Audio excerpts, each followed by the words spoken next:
At eto na nga, sinimulan ko ng magpalipad ng drone dito sa Baguio. Ayan, syempre konting ikot.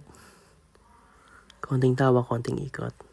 Ayan, parang wala na. Syempre para relax lang, kunwari walang drone.